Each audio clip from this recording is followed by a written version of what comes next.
네, 제 46강 원천징수 요 재촬영 좀 하도록 하겠습니다.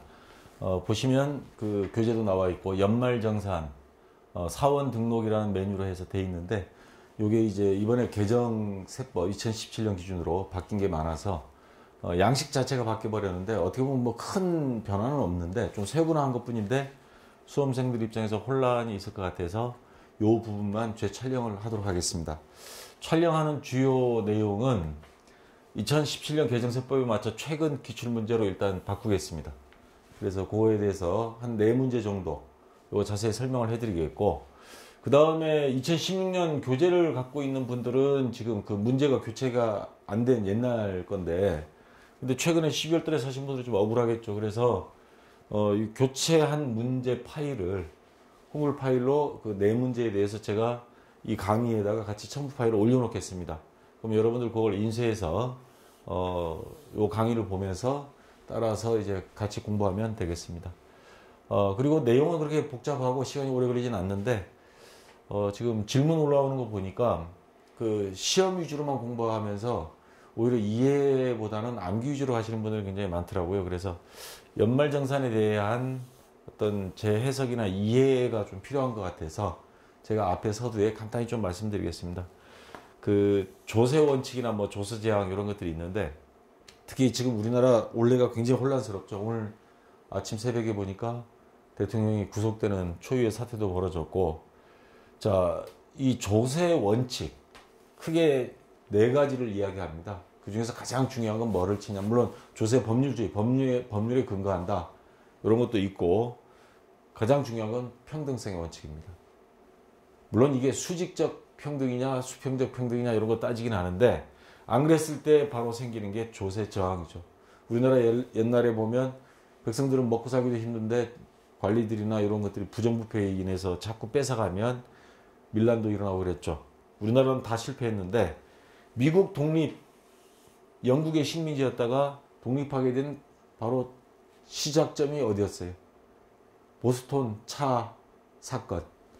영국에서 미국 사람들이 즐겨 마시는 차에 대해서 세금을 과중하게 부과하니까 이거에 반발하면서 그 차를 전부 다 바닷물에 던져버리고, 그리고 그게 독립전쟁이 됐죠. 그래서 미국이란 지금 초대 강국이 생긴 것이 바로 어떻게 보면 세금이 촉발이 된 겁니다. 그 다음에 여기 보면 텍스 세금인데 이 여자는 웃고 있고 새로운 명품백을 하나 들고, 여기 남자는 거의 죽고 있습니다. 월급 통장 들어있고. 자, 이 수평적 평등주의는 세금은 특히 오늘 이 시간에는 소득세를 놓고 봤을 때 수평적은 누구나 똑같은 세금 내자. 우리 주유소에서 휘발유 넣으면 누구나 똑같은 세금이 붙죠. 신분이라든가 나이에 상관없이. 근데 수직적 평등이다 하는 거는 흔히 요즘 정치권에서 말하는 경제 민주화가 바로 이겁니다. 많이 버는 사람한테 세금 많이 걷어서 못 사는 사람들한테 좀 보태주는 형태, 그런 형태로 가자 하는 게 경제 민주주의인데, 경제 민주주의 실천 방식은 바로 세금입니다. 그래서 똑같이 세금을 내라. 1억 버는 사람이나 2천만 원 버는 사람이나 세금 똑같이 낸다 그러면 이거는 바로 이런 그림이 되어버리는 거죠. 근데 수직적, 이거는 많이 버는 사람은 세금을 많이 내고 적게 버는 사람은 적게 내고, 그래서 많이 버는 사람의 세금을 밑에 사람한테 좀 나눠주는, 직접적으로 돈으로 주지는 않습니다만은 우리나라 이제 고령화되면 몸도 아파가고 그러면 건강보험이나 국민연금이 벌써 몇 년 후에 고갈된다 이런 말들이 나오고 있죠. 그래서 버는 사람들이 좀 세금 더 내자. 그래서 선진국 같은 경우는 많이 버는 사람들은 뭐 몇 억씩 1년에 버는 사람들은 세금이 거의 절반이라고 합니다. 우리나라는 세금도 적게, 선진국에 비해서는 아직은 적은 편이고, 그 다음에 복지도 적은데, 이거를 어느 정도 걷고 선진국의 어느 정도 밑바닥까지 쫓아가려면 세금을 사실 걷긴 걷는데 누구한테 걷어야 되느냐가 문제죠. 부동산 투기에서 돈 많이 번 사람들한테 걷는 게 원칙론적으로는 맞는 말입니다. 수평적 그 평등성이 생겨야 되고, 그래서 2017년 요 개정세법이 주된 핵심이 우리나라에서 출산도 안 하고 애도 안 낳고, 그러니까 애를 낳는 그 가구에 좀 뭔가 혜택을 주는 그런 쪽으로 2, 3년 사이에 최근 변했습니다.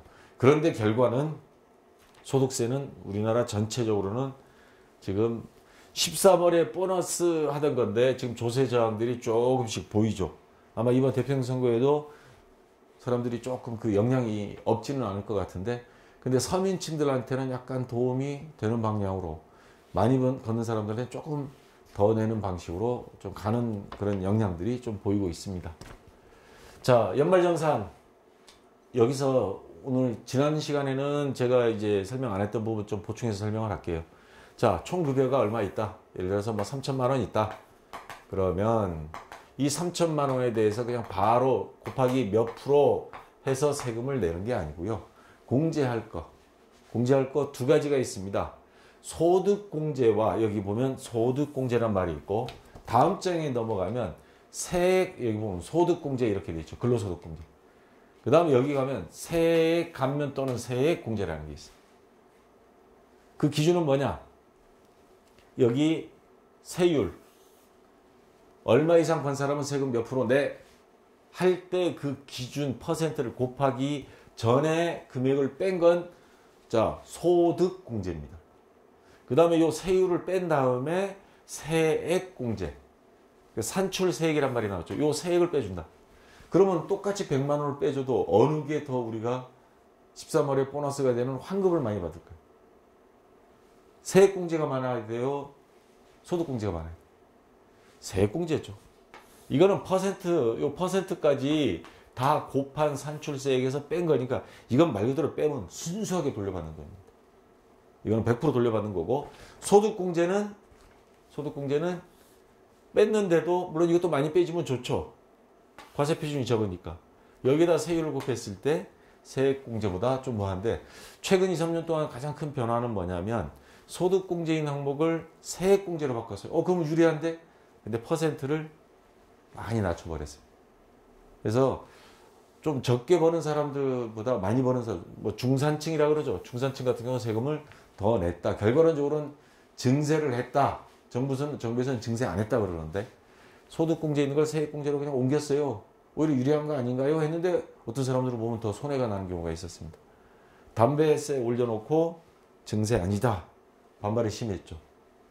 자, 그게 4.13 국회의원 선거 때도 아마 영향이 좀 있었을 것 같은데, 젊은 층들.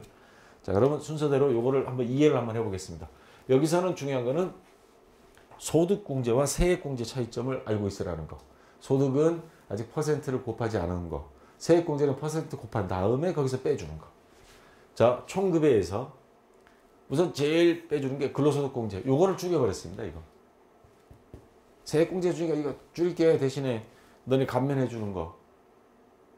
자, 공평성 있는 거 아닌가? 뭐 이렇게 이야기도 했는데, 근로소득공제가 좀 많이 줄었고요. 이것도 급여에 따라서 퍼센트가 다릅니다. 그래서 요거 뒤에 교재 어디 있을 거예요. 자, 그 다음에 요 근로소득공제 금액에 따라서 1,000% 빼고요. 요거 빼고. 그러면 총급여에서 요거 뺀 거를 근로소득 금액이라고 합니다. 자, 여기다가 기본공제. 가족들이 있죠. 한 명당 150만 원씩 공제해 줍니다. 식구가 많으면 그만큼 먹고 살기 힘들잖아요. 요거를 봐주겠다는 거죠.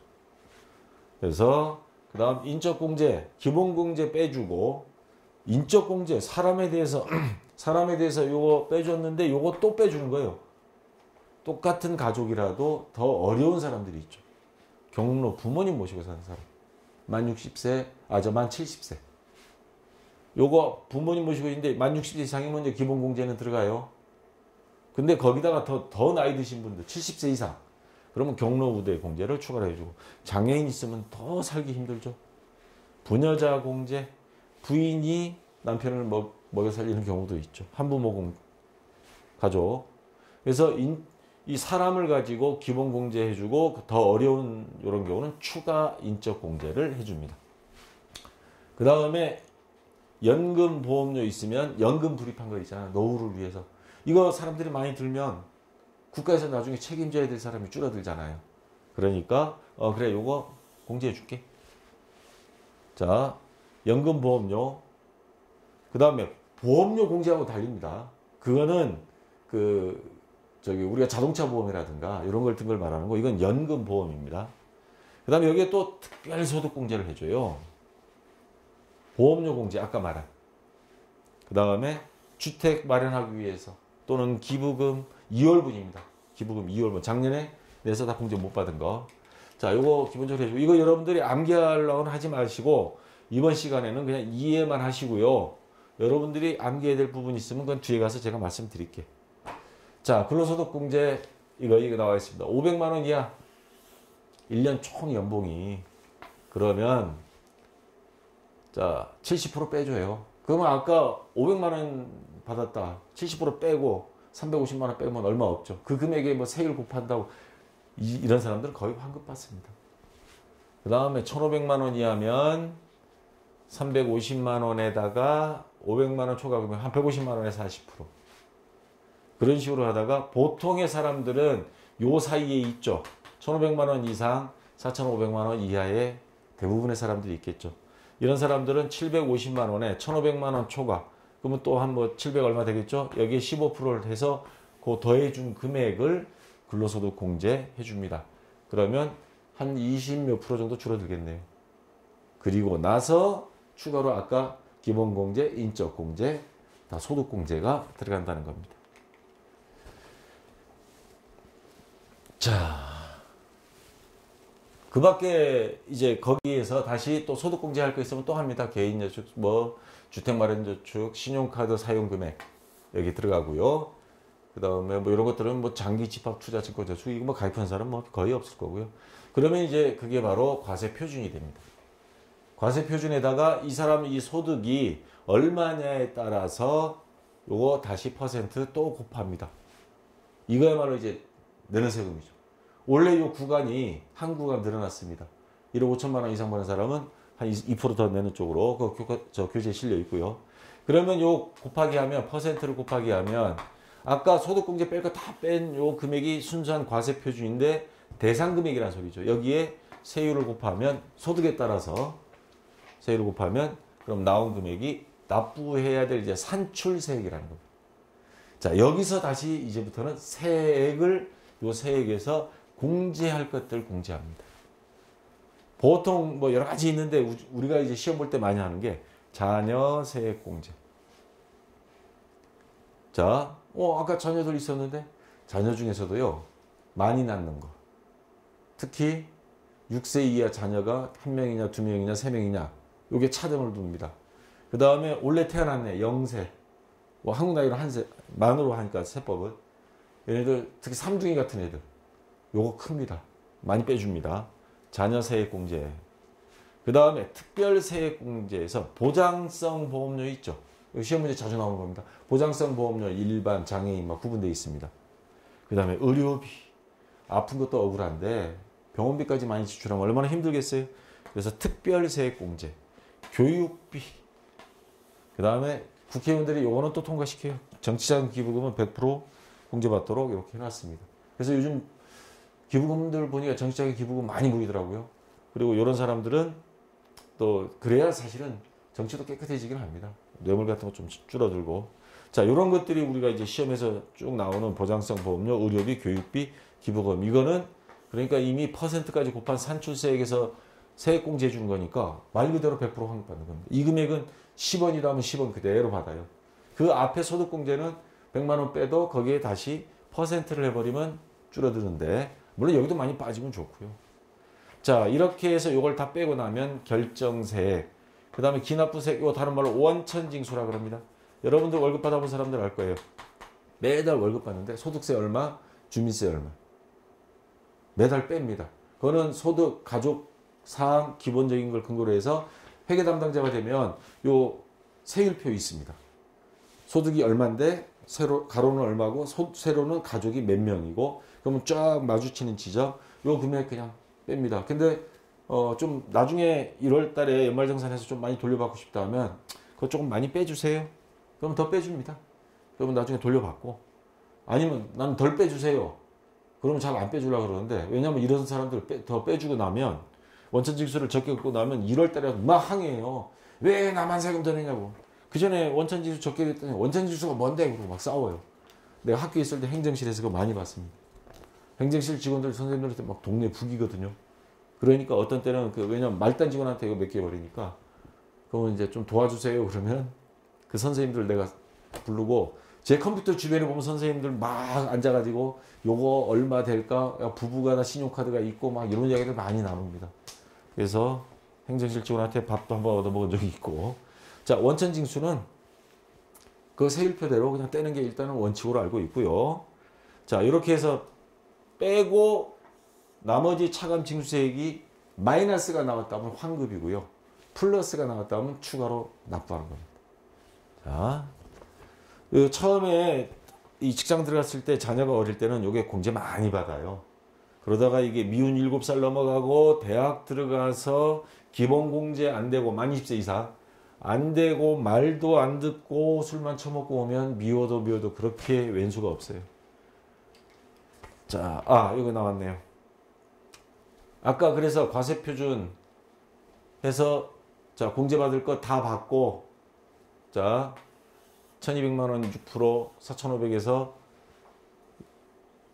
600만 원 이하인 경우에는 15% 누진공제 108만 원 있고 그 다음에 24% 뭐 35 여기까지만 있었는데 5단계인데 아까 소득공제 다 빼고 뭐 해도 보니까 5억 원 초과가 소득이 있다 하면 이런 사람들은 38%가 최대였는데 이제는 40% 냅니다.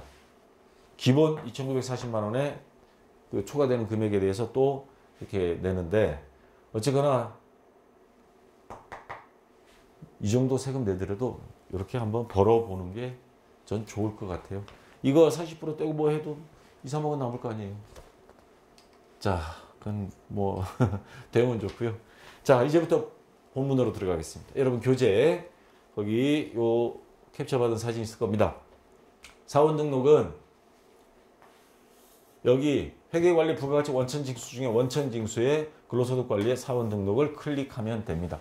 우리가 시험 볼 때 주로 많이 쓰는 거는 사원 등록, 급여자료 입력, 연말정산 추가자료 입력. 이게 제일 많이 나옵니다. 두 번째 많이 나오는 게 요거. 요거는 어쩌다 조금씩 나와요. 자, 이렇게 해서 세 가지가 주로 많이 쓰이고 간혹 가다가 한번 보면요. 신용카드 뭐 소득공제 신청서 해라. 그 다음에 뭐 의료비 지급 명세서 뭐 어쩌다 한 번 정도 이거 입력하는 건 나오는데 그건 그냥 들어가서 문제 있는 거 그냥 넣으면 됩니다. 이거 하나 틀렸다고 다 틀리는 게 아닙니다. 뭐 5점짜리도 있고 그래 10점짜리도 있고 입력한 거 다 하나씩 1점씩 다 분산을 시켜놨어요. 최대한 입력하다고 어쩌다 한두 개에 틀리면 1, 2점 감점이니까 너무 걱정하지 마시고요. 자, 그러면 아까 사원 등록 메뉴를 들어갔어요. 사원 등록 메뉴입니다. 들어가면 요 위에 기본사 그러면 사원 뭐 입사일 언제 뭐 주소 뭐 입력하고 그러다가 또 이게 연말정산 하려면 이 사람의 가족관계 증명서 가져오라고 합니다. 회계 담당자들이. 그러면 여기 보시면 부양가족 명세가 있어요. 가운데 요거를 클릭하시면 요런 메뉴가 뜹니다. 지금 이 경우에는 뭐 이신소 여기 뭐 직원들 뭐 수십 명이면 쫙 있겠죠. 회계 담당자 이거 관리해 줘야 됩니다. 그러면 이신소, 연말관계, 성명, 내 외국인, 주민등록번호, 나이, 기본공제 뭐 쭉 나오고 그 전에 세법 개정되기 전에는 한 2, 3년 전에는 요거를 묶어서 그냥 자녀 하나만 있었어요. 근데 세법이 바뀌면서 자녀 만 20세 이하. 근데 그 중에서도 또 6세 이하. 이건 추가로 더. 거기다 원래 태어났어. 더 해주는 겁니다. 3등이처럼 3개로 쪼개졌습니다. 입력하면 자동적으로 동그라미가 생겨요. 왜? 주민등록번호를 인식을 하거든요. 요 나이는 만 나이인데 주민등록번호 입력하면 자동으로 만들어집니다. 근데 우리가 시험에서 입력할 거는 바로 요겁니다. 기본공제 대상이냐 아니냐. 가족이라고 다 해주는 건 아닙니다. 소득이 있으면 안 해줍니다. 그 다음에 연말관계 입력할 때 이 사람이 나하고 어떤 관계냐. 이 신소를 기준으로 해서 본인은 0. 여기 보면 소득자 본인 1번 소득자의 직계 존속, 배우자의 직계 존속, 배우자 직계 미속 뭐 이런 것들이 막 나옵니다. 형제자매 6번. 자, 요거 우리 직계 존비속이라는 말을 많이 쓰죠. 그거를 오늘 여러분들이 좀 암기까지는 아니더라도 그냥 조금만 집중해서 보면 이거 구분돼요. 우리 직계 존비속 하면 이게 무슨 말인지 모르죠. 직계 존속과 직계 비속의 이 말을 단어를 합친 게 직계 존비속. 직계 존비속. 세법이나 법률 용어로서 많이 쓰이죠. 자, 그러면 나를 중심으로 위쪽. 그러면 소득자의 직계 존속이면 존비속 할 때 요 가운데를 중심으로 얘는 위 존속, 비속은 아래. 무슨 말이냐면 직계 존속하면 본인을 중심으로 부모님, 근데 위잖아요. 그 다음 할아버지, 할머니, 증조 할머니, 고조 할머니, 할아버지. 자, 나를 중심으로 내 외할아버지, 외조 부모, 외증조 할머니, 할아버지, 그 다음에 외고조 할머니, 할아버지. 뭐 살아계시지 않겠지만 대부분. 그 다음에 배우자의 직계 존속, 아내를 중심으로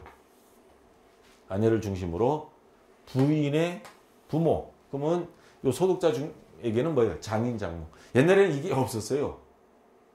없는데 모시고 살아도 안 되고 남녀 차별이다 해서 우리나라 전 세계에 없는 여성가족부가 딱 생기면서 강력하게 이게 다 됐습니다. 근데 그렇게 되는 게 맞아요. 요즘 뭐 자식이 하나만 낳다 보니까 뭐 장인, 장모 따집니까? 자, 부모, 조부모, 증조부모, 고조부모. 처갓집에 잘해야 마누라한테 매를 덜 맞습니다. 제가 살아보니까 그래요. 그래서 제가 작년에 우리 처갓집 식구들 다 모시고 1,000만 원 내가 들여서 동남아 파타야 여행도 갔다 왔는데, 자, 부모, 조부모, 증조부모는 어찌거나 내 아내의 직계 존속. 자, 직계 존속은 이제 알겠죠? 위쪽. 나나 와이프를 중심으로 위쪽. 그 다음에 비속은 나나 내 또는 와이프의 중심으로 밑에 뭐 본인 중심으로 아들, 딸, 그 다음 할머니, 할아버지 되면 손자, 손녀, 증손자, 고손자 이때까지 살 수 있을까요? 자, 손녀까지죠, 대부분은. 물론 앞으로 100세 시대 되면 여기까지 살 거예요. 자, 이게 바로 직계 비속, 밑으로. 나나 와이프를 중심으로 밑으로. 그 다음에 형제, 자매. 그 옆으로죠, 옆으로. 형, 남동생, 우리 형제, 자매. 뭐 데리고 사는 경우가 있습니다. 뭐 장애인도 있을 수 있고 미성년자도 있고. 자, 요거 여러분들 부양가족 관계 이제 아시겠죠? 직계 존비속. 그러면 다시 돌아오면 연말관계 이신속. 그 다음에 3번 뭐죠? 배우자. 3번 배우자. 그럼 1번은 직계 존속. 2번은 없어요. 배우자, 와이프의 직계 존속 위쪽. 4번 뭐냐면 직계 비속, 자녀와 입양자 밑으로. 자, 그 다음에 5번 직계 비속, 4번 제외. 4번 제외는 뭐예요? 손자, 손녀. 이런 거 말하는 거죠. 자, 6번 이강남, 형제, 자매입니다. 요 외울 필요 없습니다. 밑에 거 보면서 하시면 돼요. 단지 이 사람이 직계 존속이냐 비속이냐 그 정도만 알고 있으면 됩니다. 그래서 제가 암기하지 말고 이해하시라 그랬죠. 요 밑에 거 보면서 커닝하면 돼요. 자, 그래서 집어넣으면 됩니다. 자, 됐고요. 그 다음에 아까 기본공제 150만 원씩 해준다 그랬죠. 식구 많으면 같이 살 때는 불편하지만 집도 큰 거 돼야 되고 대신에 연말정산할 때는 그래도 신나요. 기본공제가 다 해주는 거 아닙니다. 요런 사람들은 안 해줍니다. 자, 본인은 뭐 소득, 본인은 당연히 들어가요. 소득이나 나이 상관없이. 배우자가 나이 어리고 많고 이거 상관없습니다. 요즘 뭐 연상이나 커플도 많은데. 배우자가 근데 소득이 있어요. 소득이 근로소득 같은 경우는 요 밑에 보시면 자, 연간 소득 금액 100만 원이 기준입니다. 여기서 말하는 소득 요건은 다 100만 원입니다. 100만 원인데 근데 근로소득만 있어요. 예를 들어서 사업소득이라든가 뭐 장사 치킨집 해가지고 돈 버는 거 그런 거 사업소득, 돈이 많아서 부동산 임대소득, 은행에서 이자소득 뭐 기타 등등 만약에 분류과세가 아닌 종합과세 항목에 있다 그러면 그런 것들은 근로소득만 있는 경우는 총급여의 500만 원. 요거 작년 2016년에 세법 개정됐습니다. 그전에는 100만 원 기준이었어요. 물론 이게 납부할세 과세표준 금액 기준입니다. 기본적으로 빼고. 자, 100만 원 이상 소득이 있다 하면 안 되는데 근로소득만 있으면 500만 원까지는 해당이 되고 500만 원 넘었다. 근로소득만 있는데. 그러면 그러면 이 사람은 기본공제 150만 원 안 됩니다. 그럼 100만 원, 500만 원 벌어가지고 150만 원 안 되면 근데 그 150만 원이 다가 아니고 거기에 또 세율을 곱한 것만 그것만 납부하는 거니까 150만 전체는 아니고요. 실적으로 영향 주는 건. 그 다음에 직계존속 부모님이나 위쪽 거기도 모시고 사는데 소득이 100만 원 이상 있으면 안 됩니다. 그 다음에 형제자매도 마찬가지 데리고 사는데 이거 공제 안 됩니다. 직계비속 위탁 다 해요 다. 그러니까 본인 빼놓고 소득에는 굉장히 엄중합니다. 소득 있는데 무슨 세금 공제를 받으려고 그래? 소득 공제를 받으려고 그래? 안 되고 나이 요건은 자 여기 보시면 본인 뭐 와이프 나이 요건 상관없고 자 부모님은 모시고 사는데 만 60세 그 다음에 형제 자매는 형제를 내가 데리고 사는데 미성년자 만 20세 이하 그 다음에 또는 만 60세 이상 자 기준이 20세 이하 60세 이상이에요. 이것도 좀비속처럼 20세 이하 자식도 20세 이상이면 아까 미운 몇 살이라고 그랬죠? 안 돼요. 그 다음에 위탁아동은 만 18세 미만 돼 있고 단 예외가 있습니다. 장애인 이건 나이하고 뭔 상관이 있어요. 천상 데리고 살아야 되잖아. 그런 경우는 나이 요건 상관없이 형제자매인데 얘가 장애인이야 그러면 돼요. 근데 장애인도 소득 있는 경우가 있습니다. 그거는 안 됩니다. 자 이런 거 조심하시고요. 자 이 교재에 있는 내용 그 다음에 소득세법 그 2016년도에 바뀐 자녀 세액공제입니다. 소득공제가 아니고 세액공제예요. 기본공제 말고 그 다음에 세액공제 해주는데 종합소득 있는 거주자의 기본공제 대상자에 해당하는 자녀, 입양자, 위탁아동 포함 다음에 따른 금액을 종합소득 산출세액에서 빼주니까 소득공제죠. 공제한다. 자녀 수인데 자녀가 한 명 있어요.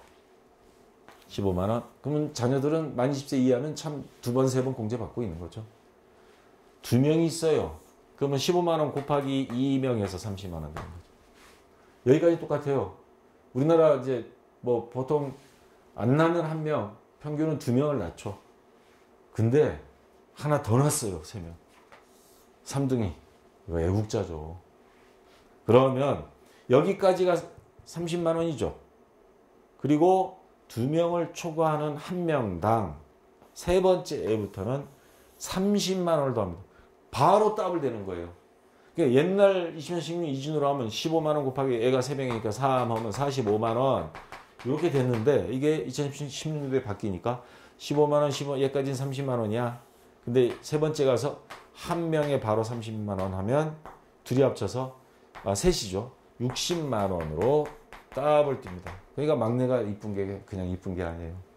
다 이쁜 이유가 있어. 근데 3등에는 누가 첫째고 누가 둘째고 주민등록번호로 하면 하려나? 태어난 시간으로. 자, 요렇게 해서 2016년도에 개정이 된 게 있었고요.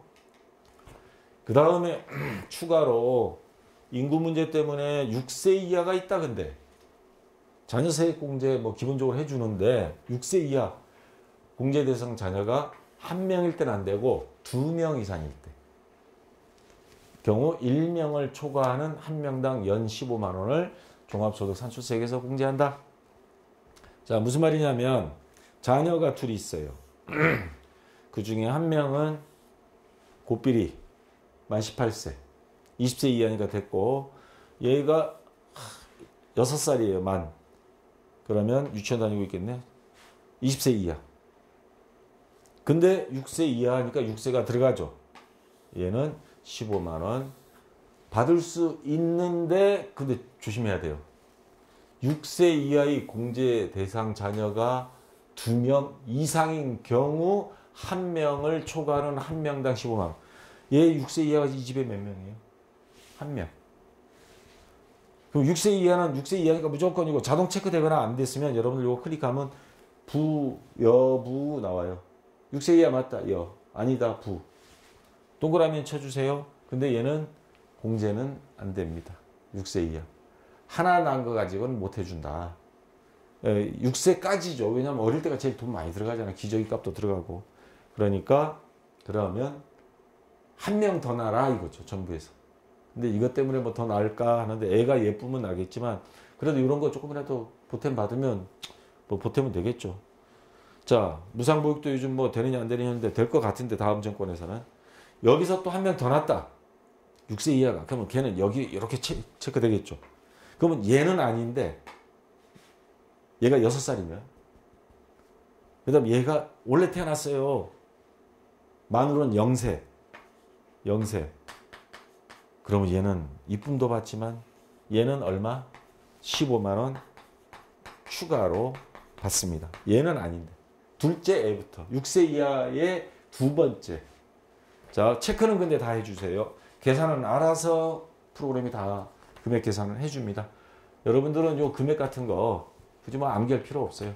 단지 이런 것도 그냥 체크만 하면 알아서 시험은 체크만 하면 6세 이하다 그냥 그렇게 해두면 다 알아서 합니다.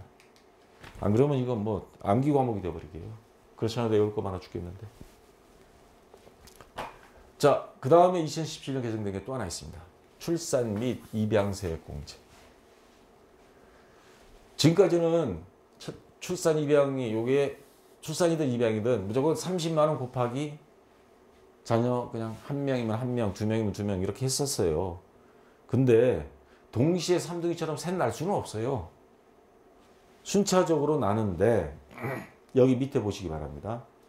첫째가 만 6세 자녀 한 명이 있어요. 그러면 자녀 세액공제 아까 자녀 세액공제는 돼요. 자녀 기본공제에다가 자녀 세액공제 만 6세 어디 갔어? 예. 자녀 세액공제는 돼요. 6세는 안 되죠. 한 명일 때는 안 된다 그랬잖아 아까. 두 번째일 때 된다 그랬죠. 자, 그 다음에 두 번째가 나왔어요. 그러면 자 아까 첫째는 6세 이하 되는데 6살짜리니까 근데 얘는 한 명뿐이어서 6세가 한 명뿐이어서 동그라미는 하는데 15만 원 공제 못 받는데 둘째가 출산됐어요. 그러면 얘는 자녀도 되고 6세 이하도 돼요. 그리고 얘는 원래 출산이에요. 원래 한 해만 해주는 거예요. 이건 출산한 해 한 해만 해주는 거. 그러면 얘는 동시에 3개가 걸리는데 6세 이하가 두 번째니까 얘 15만 원 이거 돼요. 15만 원. 거기다가 요 출산 입양 축탄생해서 자 자녀 되고 6세 이하 되고 출산 입양까지 3개가 동시에 된다 그랬죠. 그러면 이게 80만 원이 왜 나오느냐? 자녀 세액공제 15. 요거 6세 이하 15. 요거 30이죠. 그리고 얘가 집에서 몇 번째예요? 둘째죠. 50만 원 보너스. 50만 원. 그러면 얘는 얘 셋째는 80만 원이 공제가 되는 거예요. 그러니까 둘째라고 하는 건 뭐 원래 다 태어난 게 아니고 또는 첫째가 뭐 19살이라도 상관없어요. 자, 이번에 위에 19살짜리가 하나 있다. 그러면 걔는 자녀만 들어가겠죠. 이렇게 보세요. 19살짜리, 6살. 원래 태어났어요. 그러면 6세 이하는 물론 당연히 한 명밖에 안 되겠죠. 6세 이하가 둘이지만 두 번째가 되니까. 그 다음에 얘가 이번 태어난 얘가 셋째예요. 그럼 얘는 얼마? 70만 원이 되는 거예요. 아까는 50만 원, 이번에 70만 원. 자, 요런 식의. 그러니까 나이 상관없이 자녀가 만 20세 이하가 자, 이렇게 돼 있을 때 셋째 70만 원. 그래서 옛날에는 이게 30만 원이었는데 작년까지만 해도 근데 원래 개정되면서 야, 더 그래도 안 난다. 더 해주자. 3, 5, 7로 갑니다. 여러분들은 암기할 필요는 없고요. 그냥 만 6세 이하가 있다. 만 6세 이하 그냥 6세 이하만 여기에 동그라미 할 때만 찾고요. 원래 출산이 있어. 그러면 출산만 가서 동그라미 치세요. 또는 입양. 시험은 이렇게만 하면 됩니다. 나머지는 다 알아서 해줍니다. 그 2017년 개정세법 특강에서는 저는 돈으로 계산하다 보니까 얘는 이거 안 되니까 동그라미 안 쳤었어요. 근데 시험 볼 때는 6세 이하면 공제가 되든 안 되든 주민등록상에 6세 이하면 자동으로 생기기도 하고 아니면 여러분이 여부를 그냥 체크만 해주시면 됩니다. 자, 이렇게 해주면 시험은 다 알아서 되니까요. 자, 그 다음 인적 추가 소득 공제, 아까 그 말했던 추가 소득 공제 되는 게 있었다 그래서 경로우대 이거 만 70세 이상입니다. 아까 이야기했죠 이거. 그 다음에 그냥 기본 공제는 부모님 모시고 살 때 만 60세. 그 다음에 이 경로우대는 많이 해줘요 이거 한 명당 100만 원. 그 다음에 장애인 한 명당 더 많이 해줘야죠 이거. 장애인은 아까 이야기했습니다. 나이 제한 없고 형제도 가능하다는 거. 기본 공제대 소득이 없는 사람만 소득이 있어도 100만 원 이하 근로소득만 있으면 500만 원 이하. 왜냐면 장애인들도 그 장애인들 다니는 그런 직장에 다니는 경우도 있잖아요. 자, 500만 원만 연 500만 원 안 넘기면 이것도 가능합니다. 부녀자 여자가 먹여 살려요. 근데 여성 근로자가 연 소득이 3천만 원 이하일 때입니다. 요거 이용한 문제가 간혹가다 나와요. 뭐 2,800만 원, 2,500만 원. 요거는 기억해 두세요. 요거는 기억해 두시고 만 70세 이상 요거는 좀 기억해 두시고 그 다음에 장애인은 나이 제한 없음. 요거 형제도 가능. 자, 3천만 원 이하인 경우 배우자가 있어도 되고 배우자가 없어도 되고 자, 그 다음에 한부모, 뭐 배우자가 없는 자로서 기본공제생 직계비속 또는 입양자가 있는 경우 요거는 나온 경우가 거의 없고 주로 시험에 많이 나오는 거는 요 세 가지입니다. 경로우대, 장애인, 부녀자 요거 만 70세 이상이라는 거. 장애인 같은 경우는 나이 제한 없다는 거. 형제도 되고 그 다음에 부녀자 공제는 근로소득 3천만 원 이하인 여성 근로자만 남성은 안 되고요. 자, 요 정도만 여러분들이 요거는 조금 기억해 두시면 좋겠습니다. 자, 그러면 이제 문제를 들어가 볼까요? 자, 봅시다. 2016년 귀속 원천징수 자료 관련하여 다음의 물음에 답하시오. 요거 원래 지금 제가 몇 회, 그 말이 없나? 자, 이거 69회 문제인데 어떤 거는 똑같이 했고 어떤 거는 제가 조금 바꾼 것도 있습니다. 왜냐면 2017년 그 개정세법이 적용 안 된 건 문제를 좀 바꿨어요. 자, 2016년 5월 1일자로 입사한 사원 황진이 세대원 1900, 2800만 원. 근데 여기 뒤에 보면 2번이죠.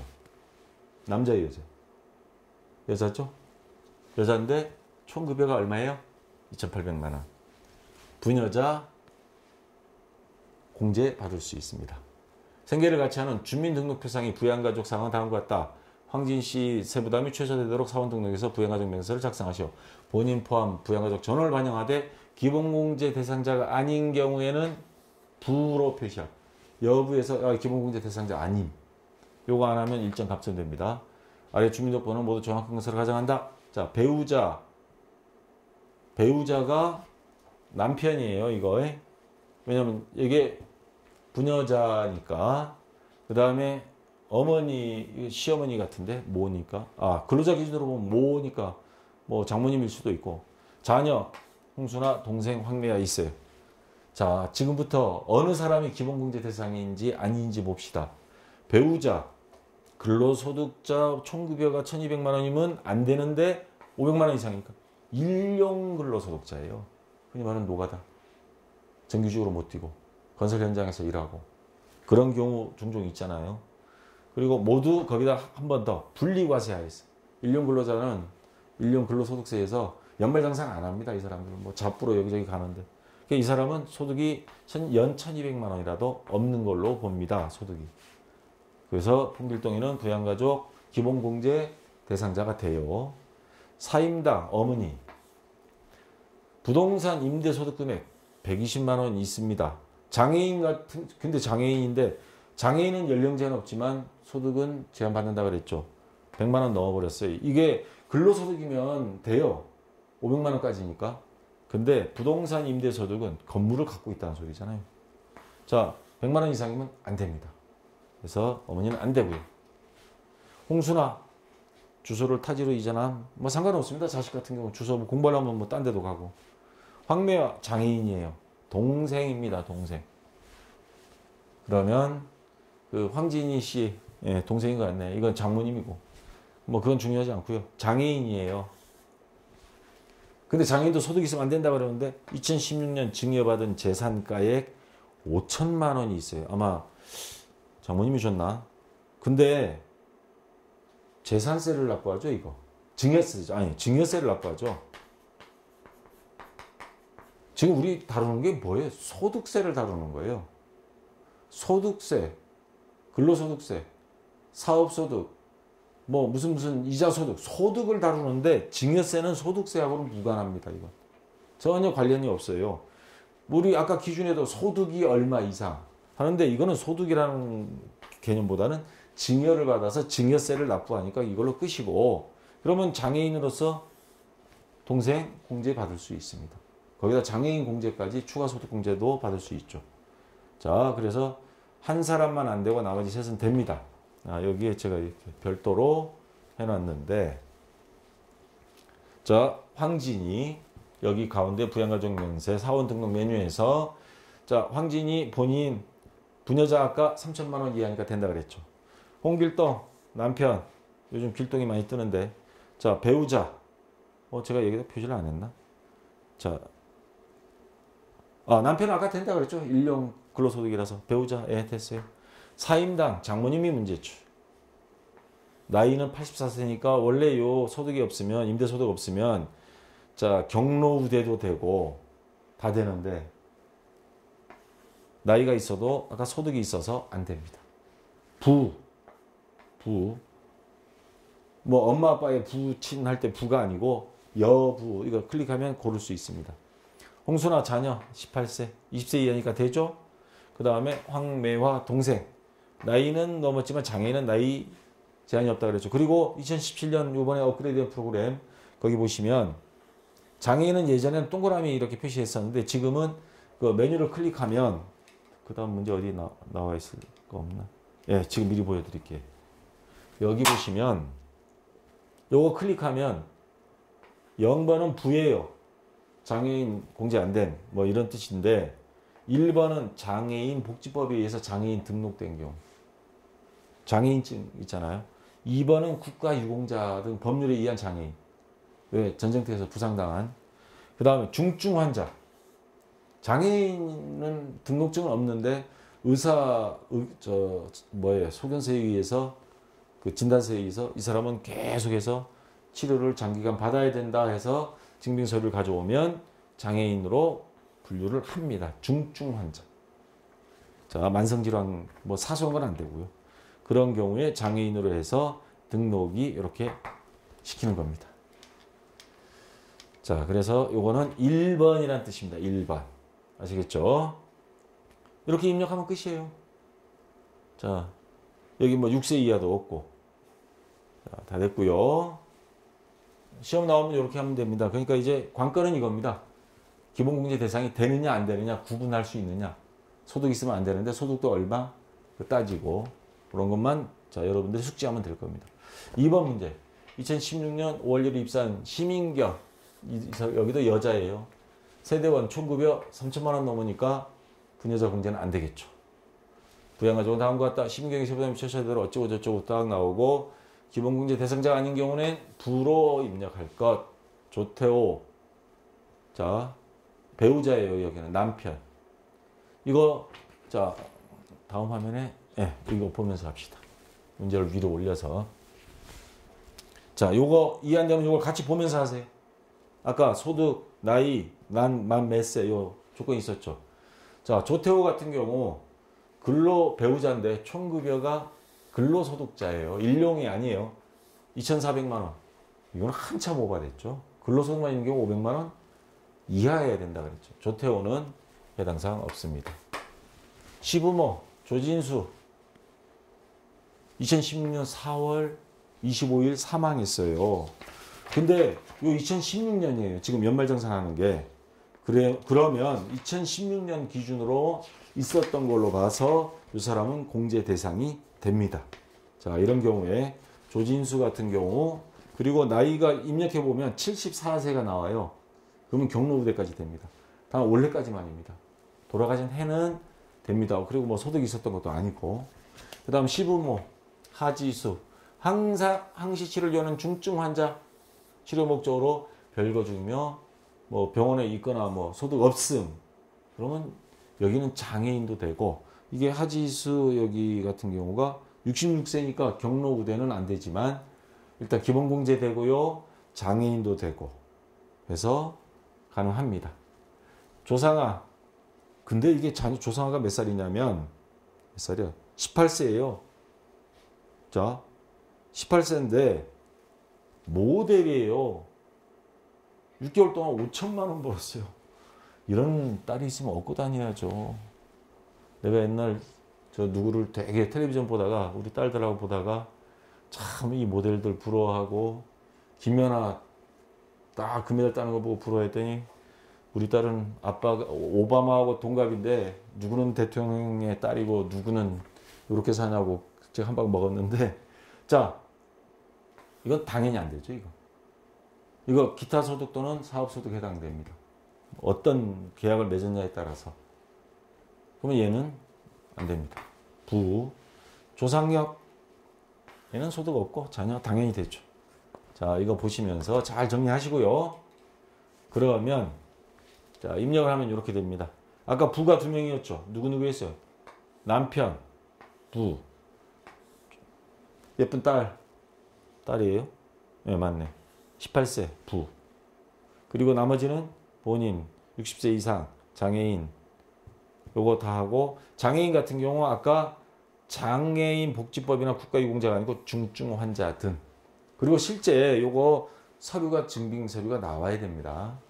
그래서 3번. 그 다음에 자녀 얘가 16세. 그러면 자녀에만 되고 6세 이하 출산 입양은 없습니다. 자, 요렇게 만들어지기도 하고 안 그러면 여러분들이 요거 체크하시면 됩니다. 그렇게 하면 되고요. 자, 세 번째 문제.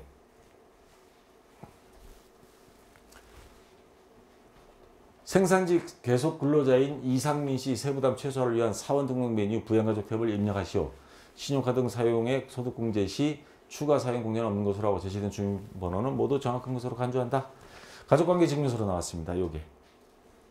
그래서 본인 이상민, 성별 남이고, 그 다음에 아버지, 어머니 모시고 살고, 배우자 박미선, 자녀는 이애기, 이간난.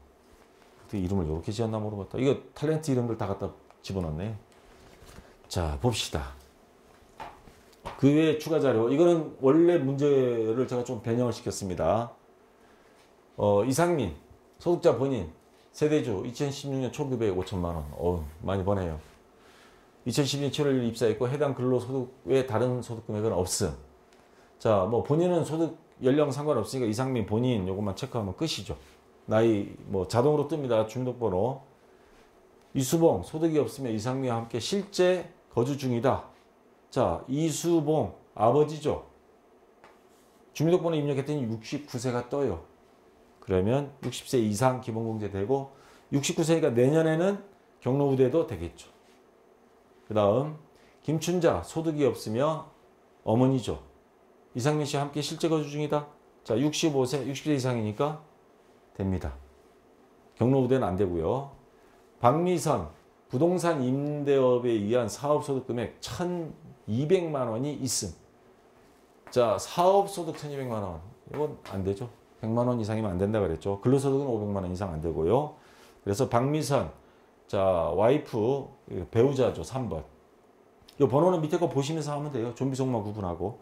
그래서 35세 부 안 됨 이런 뜻입니다.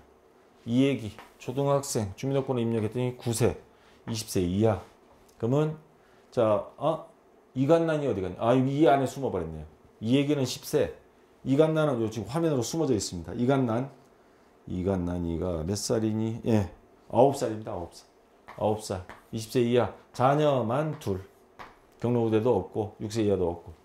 자, 자동으로 만들어질 때도 있고 없으면 여러분들이 이거 체크하시면 되고요. 자, 이렇게 하면 되겠습니다. 자, 마지막 4번 문제 한번 더 연습해 볼게요. 다음은 12월 말 현재 계속 근무자인 최택. 요거는 응팔에 나왔던 멤버들 그냥 쫙 나왔네요. 자, 남자 세대주 관련한 자료에 연말정산 추가자료 입력 및 소득명세 연말정산 입력을 하시오. 본인 포함 부양 가족 전원을 반영하되 기본 대상자가 아닌 경우는 부로 입력할 것. 자, 부친 최부자부터 시작해서 본인 배우자 이렇게 있습니다. 자, 그러면 요거 다음 화면에 여기에서 봅시다. 자, 소득이 있냐 없냐 요거 찾는 게 주된 거죠. 지금 뭐 분야자 공제는 당연히 없고, 자, 본인 최택 즉 근무하고 당사에 2016년 4월 1일 입사했는데, 자, 부친이 부동산 임대 관련 소득 600만 원이 있다. 그러면 이건 당연히 안 되죠. 배우자 김예리 480만 원이다. 아주 교묘하게 얼마 이하면 된다 그랬죠. 근로소득입니다. 회사에 근무하는 근로소득자 500만 원 이하죠. 그러니까 이거는 가능하다는 소리죠. 배우자 공제 됩니다. 장남 최장우 이자 소득이 820만 원이 있고, 장애인인데 장애인은 나이 제한은 없는데 뭐예요? 소득이 있으면 안 되는데 이자 소득이 800만 원 있어요. 820만 원. 그러면 이거 안 됩니다. 자, 장애인인 경우에, 자, 그래서 최장우 근데 이게 조심해야 됩니다. 요 말이 나오면 안 돼요. 저도 함정에 빠질 뻔했어요. 100만 원 이상인데 분리과세된다. 요거 종합소득에 들어가면 분리과세라는 거 종합소득 안에 보면, 자, 분리과세라는 항목이 있죠. 대표적인 게 이자소득인데, 은행에서 이미 원천징수에서 세금을 다 떼버린 걸 말하는 겁니다. 그러면 이 사람은 종합소득에서 납부할 게 없습니다. 그래서 물론 이것도 이자소득도 연 3천만 원인가 2천만 원 이상 되면 분리소득 안 되고 종합과세로 들어가지만, 분리과세라는 단어를 달았으면 요거는 이미 다 납부가 됐고, 그리고 종합소득에는 안 들어가고 당연히 이 사람은 해당이 됩니다. 이런 경우에는 분리과세 되는 거. 요건 앞에 설명 없었는데 이런 것만 좀 조심하시면 돼요. 그래서 최장우 여기 입력하면 9살이네요. 근데 9살짜리가 뭔 이자소득이 많아? 근데 또 장애인이에요. 그러면 자녀에도 해당되고, 그리고 여기 장애인 제가 표시를 안 한 것 같네요. 예. 장애인도 표시가 돼야 됩니다. 그래서 제가 문제를 수정했구나. 저기요, 요게 화면 바꾸고 뭐해서 제가 중간에 또 교재를 한번 수정을 들어가는데, 2017년 교재 갖고 계신 분들 요게 장애인이다 있죠. 장애인이면 장애인 표시하는 거 그거 정도만 알아두시고, 요 정답자고 맞추려고 제가 요거는 빼버렸습니다. 나중에 수정하면서 그냥 여기까지만 끝내주세요. 그러면 요거와 요게 맞습니다. 안 그러면 요게 있으면 여기에 요 동그라미 하나 더 있어서 항상 어느 거 하나는 틀려야 돼요. 그러니까 자, 정리하면 장남 최장우 기본공제 대상자 됩니다. 분리과세 했기 때문에. 그 다음에 요걸 빼버리면 요거 없고요. 9살 20세 이하 자녀. 그 다음에 최찬우 6살. 그러면 얘는 자녀의 6세 이하. 물론 요 6세 이하는 한 명이라서 안 되긴 하지만 그냥 체크만 해주시면 됩니다. 자, 최부자만 빼고 나머지는 기본공제는 다 된다는 거. 자, 이번 여기에서는 조심할 게 요 분리과세되는 이자소득, 또 다른 소득인데 기타 소득인데 분리과세됐다. 분리과세됐다는 말 들어가면요, 그건 무조건 없는 걸로 치세요. 그러면 정리가 될 겁니다. 자, 여기까지 해서 네 문제 다 했고, 파일은 2016년 교재를 갖고 계신 분들은 제가 이 파일을 올려드릴 테니까 출력해서 책에 끼워놓고 한번 연습해 보시고요. 자, 어쨌거나 이번 71회 시험 잘 보시기 바랍니다. 자, 수고했습니다.